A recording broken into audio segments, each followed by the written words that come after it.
Eu acho que uma das grandes questões da revolução que está no limiar do nosso dia de amanhã é justamente na área do ensino e da formação de uma maneira geral, principalmente dos bem pequenininhos, desde da alfabetização, que eu acho que estamos muito atrasados em relação ao desvendamento da notícia sobre as coisas e o objetivo das coisas. Eu acho que o arquiteto não devia se preocupar em gerenciar coisa nenhuma. Devia se preocupar em o que você pensa sobre a cidade contemporânea enquanto um espaço necessariamente inexistente até agora e que terá que ser construído se você é capaz de fazer isso ou raciocinar a respeito disso e dar alguma contribuição em relação a isso. Eu tenho a impressão que dizer logo a um arquiteto que de uma forma ou de outra, saibamos ou não como realmente isso se realiza, entretanto, ele terá que navegar a um tempo só, enquanto pessoa que pensa, no universo da arte, ciência e técnica de um momento só. Portanto, é uma forma peculiar de conhecimento. Não é mais uma profissãozinha como outra qualquer, nem tem muito a ver com gerência de escritório. Apesar de você ser eventualmente levado a ter que fazer isso, como teria que fazer em qualquer atividade humana, um grupo terá que ter a sua gerência para evitar, de qualquer modo, o caos total, não é? Ou cumprir algum projeto premeditado em grupo. O que você entende por gerência? Essa ideia de gerência me soa um pouco mal, tem alguma coisa a ver com quem manda e quem obedece.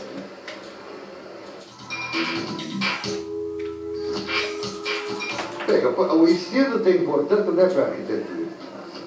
Você podia dizer que a existência humana até agora, chegada onde chegou, enquanto tantas espécies foram extintas, se deve ao conceito de ensino.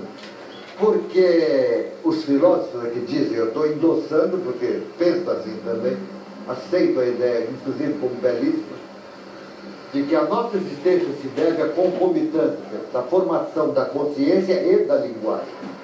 E você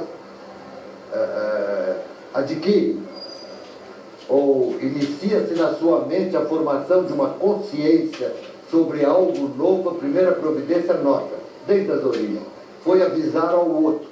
E assim se formou a possibilidade de transmitir ideias e conhecimentos em abstrato, antes que tivesse vendo aquilo. Há um escritor famoso nosso, latino-americano, se não me engano, Garcia Marques, que dizia: aqui as coisas são tão novas que ainda não tem nome, precisa se apontar com o dedo. Portanto, você inventar um som que nomeia uma coisa que você ainda não está vendo, tudo isso foi feito pela angústia, pela urgência do homem diante do que ele percebeu como absoluta necessidade de dizer e avisar ao outro imediatamente, desde que surgisse alguma consciência.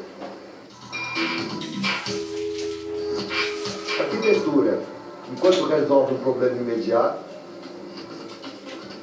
construir o abrigo que não havia e é urgente que se faça. Você também dá a esse abrigo, enquanto terá que ter uma forma, qualquer notícia sobre a imagem que tem de si mesmo. Isso seria o desejo. E o abrigo, enquanto abrigo em si, seria a necessidade. Portanto, é uma questão de caráter linguística de um discurso que significa, enquanto, entretanto, aparentemente, num certo momento, inevitável. Nós só nos movemos numa situação de angústia. Existe a situação de angústia maligna, como é que se diz? Perversa. Mas, de um modo geral, o homem só se move, o que move o homem para qualquer ação, na psicologia, chama-se angústia. E essa angústia você resolve com algo que parece tecnicamente que resolve o problema e, ao mesmo tempo, avisando ao outro que, entretanto, a necessidade de fazer isso é uma forma humana nova no universo e eu vou fazer assim, azul, para você ver que útil, entretanto, é bela, ou seja o que for, nessa direção. Nós somos movidos por isso. O que você podia dizer como uma palavra que signifique, mas que diabo é isso então? Que nós sabemos que vamos morrer, ninguém consegue viver mais que 80, 90, 100 anos, e por que tanto entusiasmo? O que também diz os filósofos, eu estimo muito, é que se sabemos que vamos morrer, entretanto sabemos também que não nascemos para morrer, nascemos para continuar no sentido de gênero humano. Hoje, nós podemos alimentar até certo ponto, com serenidade, a ideia de um eterno inacabamento da existência humana no universo, não a minha particular. Portanto, transmitir o conhecimento é uma questão fundamental.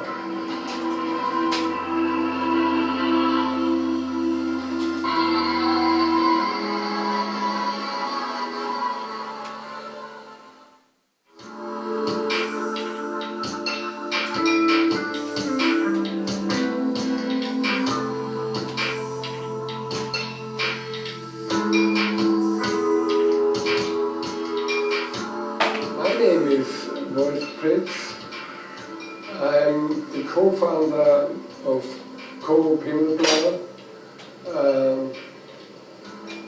which was founded in 1968, so more than 40 years ago.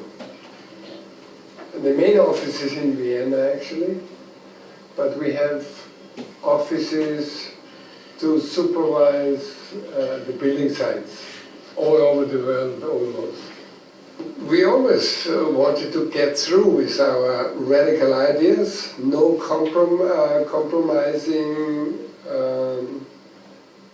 on one hand. On the other hand, if you build large projects, you have to think in real terms as well. You know, I like to start my lecture with the question, what is architecture? And the answer is yes.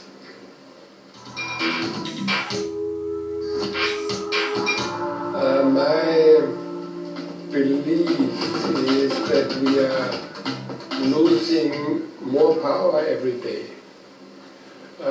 We architects, sitting on a branch and sawing the branch where we are sitting on, not only with a saw but with a motor saw.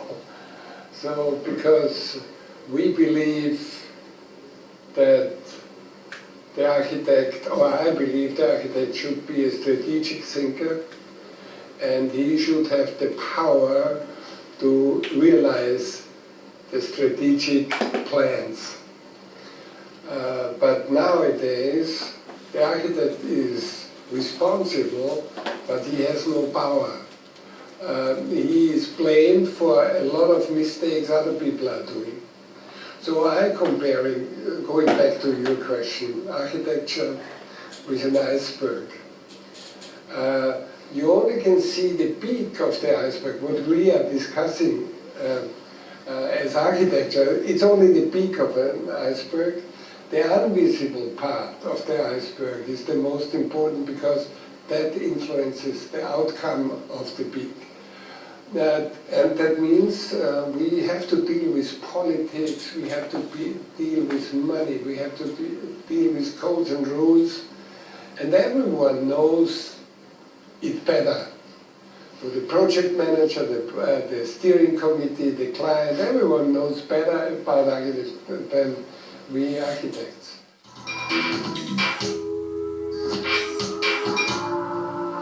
Of course, nowadays, the architect as a single genius, I think that's this role model is over. I think we have to learn how to communicate and work in a team. So therefore, I just rearranged the organization of our office along the idea of the football game of the Barcelona team, FC Barcelona. You know the triangle system? Barcelona is playing a very beautiful game. Yeah, they are playing beautiful football. Yeah, very, very, very clever, very intelligent. So they're always playing this triangle system, and then Messi or Xavi is breaking the rules and playing street football, unforeseeable moves. This is the way how we work in our office, on one hand, and this is also the way how we design. We are using the computer to structure our design ideas, and then someone is breaking the rule and making a closed system to an open system. So it's a little bit playing evolution, trial and error, feedback system. So we are not depending on the computer, we are not designing with the computer tools, but we're using the computer, of course, for building, but we're using the computer to establish a system which will be, we break at the same moment we establish it. The office is using the internet very much, so the transfer of knowledge maybe is the better word for networking. This is what I'm interested in, yeah. To get knowledge and trade knowledge and improve our knowledge and tell other people how we could succeed. This was actually what I did when I was teaching as a teacher in architecture school. Training knowledge, but not only technical knowledge, but strategic knowledge, how to get through with all these ideas which are new for everyone, therefore people are afraid of.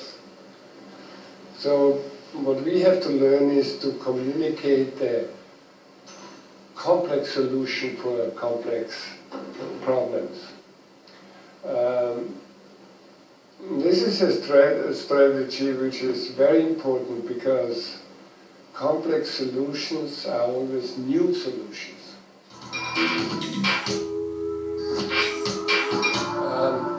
For young architects, I would give the advice, leave this profession. And for students who want to study architecture, I said, choose another field.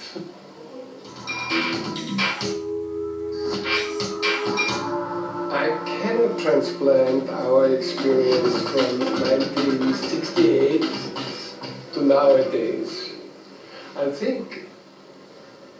really think it was easier to establish an office in the 60s than is it now. Now it's much harder to get it was easier then to build up a substance, because we didn't build long time. We were thinking about how we can express our ideas in 3 dimensions.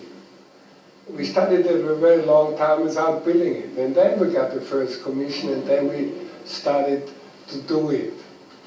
I think young officers shouldn't go for commission, and I know everyone wants to get famous.